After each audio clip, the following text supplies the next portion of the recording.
Donc bonjour à tous, aujourd'hui nous allons voir comment avec la fonction filtre, il est possible de pouvoir afficher des valeurs qui commencent par un nombre de lettres que vous allez définir.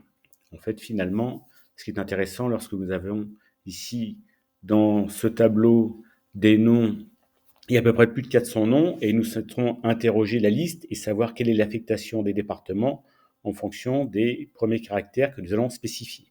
Alors nous allons couronner le tout pour avoir quelque chose de dynamique et sur ce, nous allons donc utiliser ici l'onglet développeur. Donc si l'onglet développeur ne figure pas au niveau de votre ruban, vous allez aller sur la personnalisation de la barre d'outils rapides, sur autre commande, et sur le menu, vous allez chercher, donc sur la page de gauche, l'onglet développeur. Vous voyez ici, moi, il apparaît.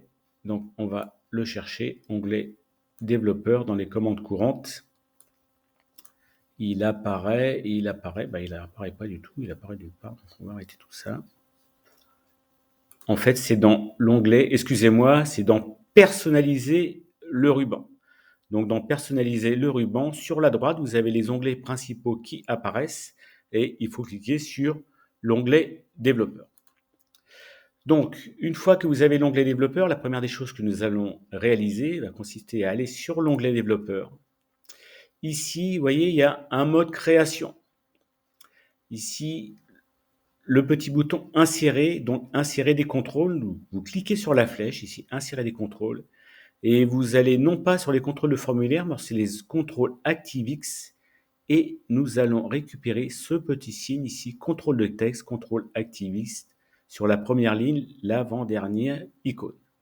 On le sélectionne, nous avons une toute petite croix et nous allons dessiner à cet endroit précis la petite fenêtre dans laquelle nous allons spécifier les lettres pour afficher les noms que nous souhaitons. Ensuite, tout de suite, à ce stade-là, vous faites donc un clic droit, propriété. Propriété, vous allez au niveau de la fenêtre, vous avez Linked Cell et nous allons spécifier la cellule qui va héberger le résultat que nous allons copier. En l'occurrence, je prends la cellule L1.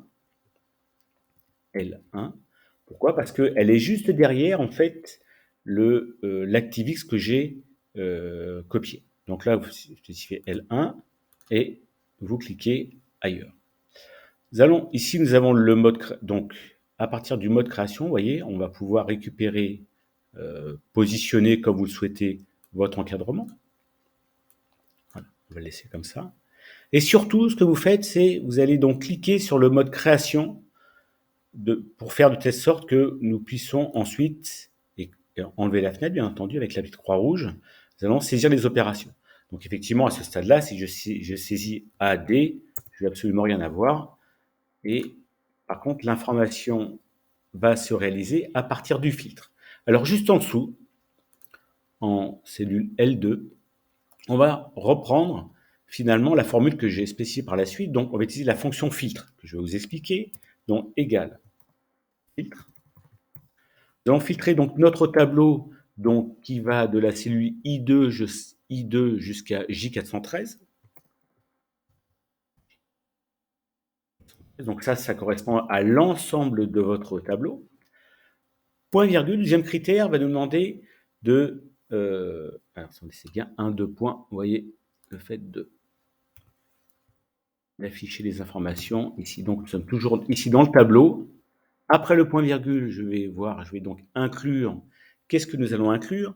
Et c'est là que nous allons faire intervenir la fonction gauche de la colonne de façon à extraire le nombre de caractères pour correspondre à la valeur recherchée. Donc ici, donc gauche, nous recherchons à partir de la gauche dans la colonne qui va de I2 points jusqu'à I413. Donc là, nous sélectionnons bien la colonne. La fonction gauche nous demande combien de caractères nous souhaitons récupérer. Donc, point virgule. Nous souhaitons récupérer le nombre de caractères que nous avons mis donc, dans notre ActiveX. Donc, nous allons le matérialiser par la formule NBK, donc nombre de caractères. Nombre de caractères de quoi? De finalement L1. Rappelez-vous, nous avons lié la cellule à l'active X en spécifiant dans link cell L1, donc là je spécifie L1. Nous fermons la parenthèse donc de la fonction gauche ici, d'accord, de NBK, pardon. Cette fois-ci, nous fermons la parenthèse de la fonction gauche de façon à revenir sur la fonction filtre et nous continuons de la correspondance en disant que nous souhaitons que le résultat de cette formule corresponde bien à l'information que vous avez mis donc en cellule L1. D'accord. Dernière chose, donc point virgule, troisième paramètre qui permet d'afficher un cas de figure si la valeur n'est pas trouvée, sinon vous allez avoir un message pas très joli. Donc là, nous mettons valeur non trouvée, et E, bien entendu. Voilà, et nous fermons la parenthèse. Entrée. Donc là, vous voyez, ce stade-là, donc là, j'ai demandé d'afficher les informations qui commencent par lettre AD. Si je vais commencer, si je mets tout ce qui commence par B, voilà, BA, donc j'ai des informations. Vous voyez, c'est très dynamique.